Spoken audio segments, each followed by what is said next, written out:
ένα εκλεκτό κομμάτι κρέατος για σήμερα από μοσχαρίσια σπαλομπριζόλα και από ζώο ελευθέρας βοσκής. Έχει οριμάσει για 15 ημέρες στο ψυγείο του χασάπι και για άλλες 80 σε ψυγείο ξηρής ορίμανσης. Και θα ήθελα να με συγχωρήσουν οι λάτρες τέτοιων κομματιών για την ιεροσυλία που θα διαπράξω. Γιατί θα το ξεκοκαλίσω, θα το τιμαχίσω και θα το ψήσω σε μικρές περιστρεφόμενες σούβλες. Δεν θα μπορούσα να αντισταθώ στον πειρασμό να μην ψήσω ένα τέτοιο κομμάτι με περιστροφή. Η μόνη παρέμβαση που θα κάνω θα είναι ένα αρωματικό λάδι, με ένα αρωματικό λάδιο που θα κάνουμε 1 ή 2 υπαλήψεις. Πάμε να τα δούμε όλα αυτά. Γεια και χαρά, καλή μας φίλοι. Είμαι ο Γιώργος Μαλιώρας και μαζί με τον αδερφό μου Ανδρέα κατασκευάζουμε ψισταριές και φούρνους. Μέσα από το κανάλι μας Grill Philosophy μοιραζόμαστε μαζί σας το πάθος μας για το ψήσιμο και θέλουμε να σας μεταφέρουμε το μήνυμα πως το ψήσιμο είναι επικοινωνία. Καλά ψησίματα σε όλους. Όπως είπα, εδώ έχουμε ένα εκλεκτό κομμάτι από μοσχάρι ελευθέρας βοσκής. Έχει σιτέψει στο ψυγείο του χασάπι για 95 μέρες.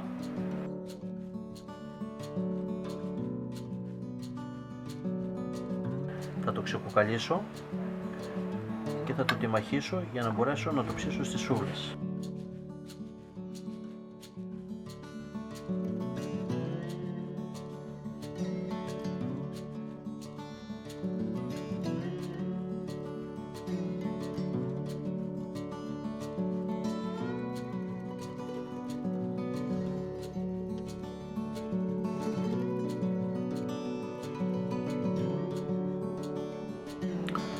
Το κοκαλάκι θα χωριστεί, θα κοπεί και θα μείνει για τον ψήστη να γίνει στη σχάρα.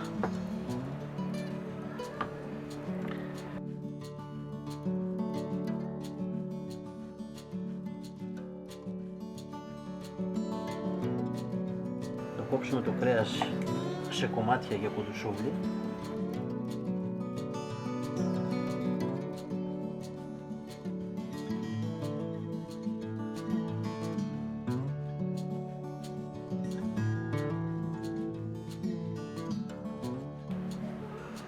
Έχει εξαιρετικό άρωμα. Κοιτάξτε πόσο μαλακό είναι.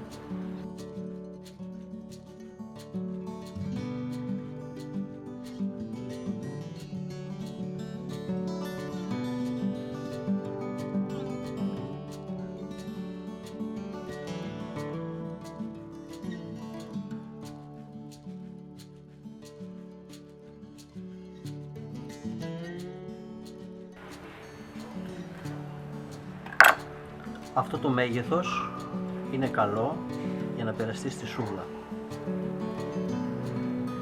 Πάμε να ανάψουμε φωτιά και στη συνέχεια να τα σουβλήσουμε.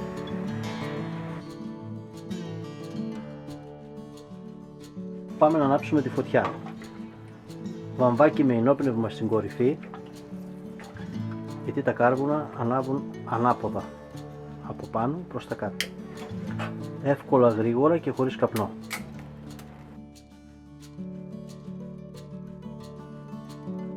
Ώσπου να ανάψουν τα κάρβουνα, πάμε να σουβλήσουμε το μοσχαράκι μας.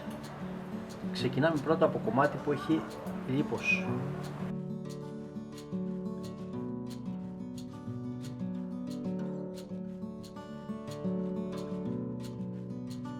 Κοιτάζουμε να κάνουμε ομοιόμορφο σούβλισμα για να έχουμε και ομοιόμορφο ψήσιμο.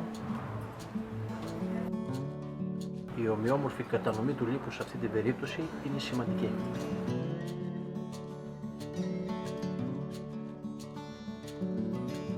Και τελειώνουμε με λίπος.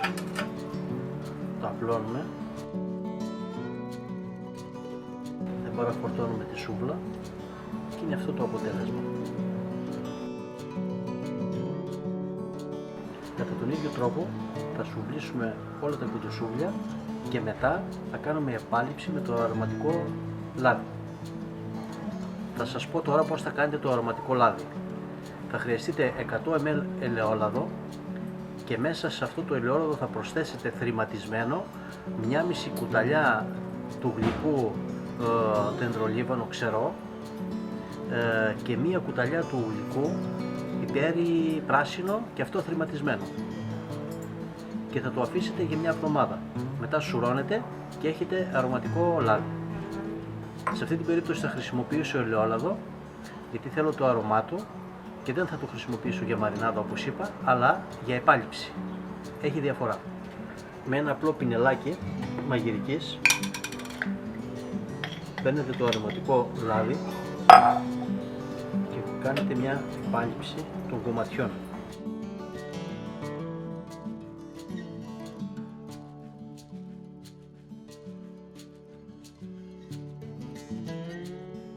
Ήρθε και ο Δημήτρης, ο δοκιμαστής μας. Δημητράκη, είσαι έτοιμος να δοκιμάσεις? Ναι.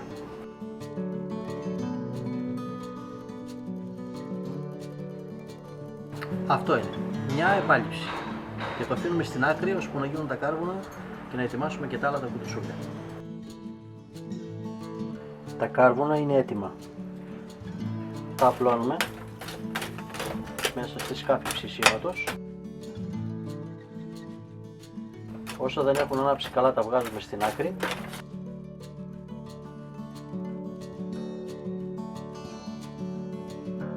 Δεν θα σταχτώσω αυτή τη φορά, γιατί θα ψήσουμε όλη τη θερμότητα που εκπέμπουν τα κάρβουνα. Δυνατή φωτιά θέλουμε. Και το ψήσιμο ξεκινάει.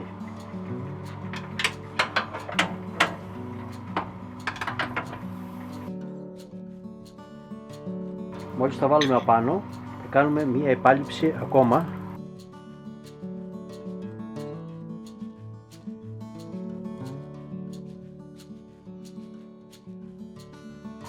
Για να μπορέσει το αρωματικό μας λάδι να κάνει μια ωραία κρούστα έξω από το κρέας, εξωτερικά του κρέατος και να το θωρακίσει σωστά. Σε αυτό είναι πάρα πολύ καλό το ελαιόλαδο. Θα τα ψήσω medium, γιατί έτσι αρέσουν στην παρέα και σε μένα.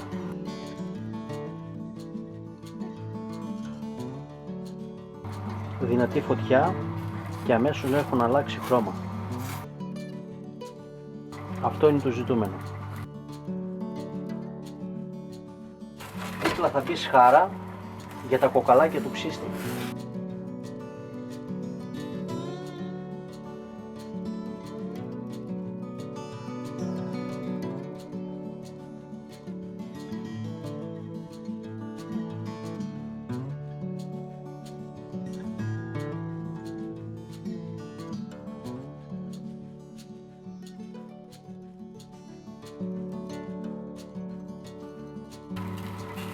Αρχίζουν και παίρνουν χρώμα και κάπου εδώ θα κάνω και μια μέτρηση στη θερμοκρασία. Μέτρησα 37 βαθμούς εσωτερικά. Πιστεύω πως μόλις πάρουν χρώμα θα είναι έτοιμα για medium.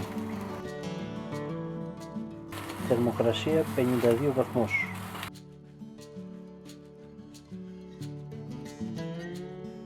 Σε λίγο θα το βγάλουμε, γιατί στη διάρκεια της παραμονής θα ανέβει λίγο ακόμα για να φτάσει στους 60 εσωτερικά που θέλω.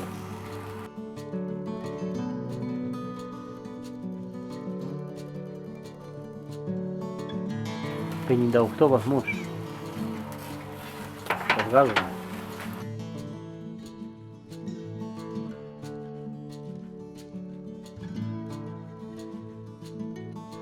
Ήρθε η ώρα μετά από 6 έως 7 λεπτά σκιαπασμά. Ήρθε η ώρα να δούμε τι κάναμε. Ζουμιά βλέπω μπόλικα. Εάν το είχαμε κόψει αμέσως θα είχαμε χάσει περισσότερα ζουμιά.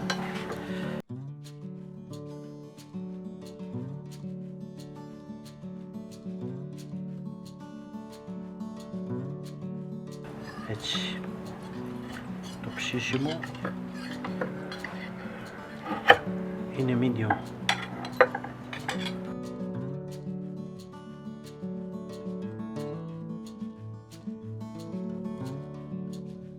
Πολλά ζουμιά.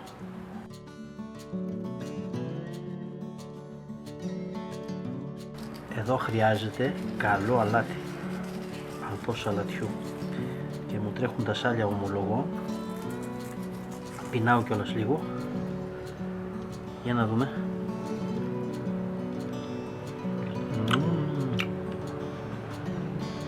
Εξαιρετικά μαλακό. γευστικό και ζουμερό.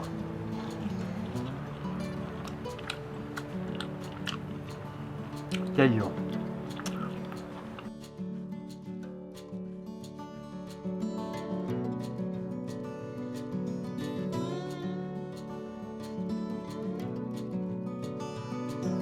Πάω να το μοιραστώ με την οικογένειά μου. Τα εκλεκτά κρεατικά να τα συνοδεύετε πάντα με σαλάτες εποχής και κόκκινο κρασί. Έχουν και τα δύο φουλ αντιοξυδοτικά.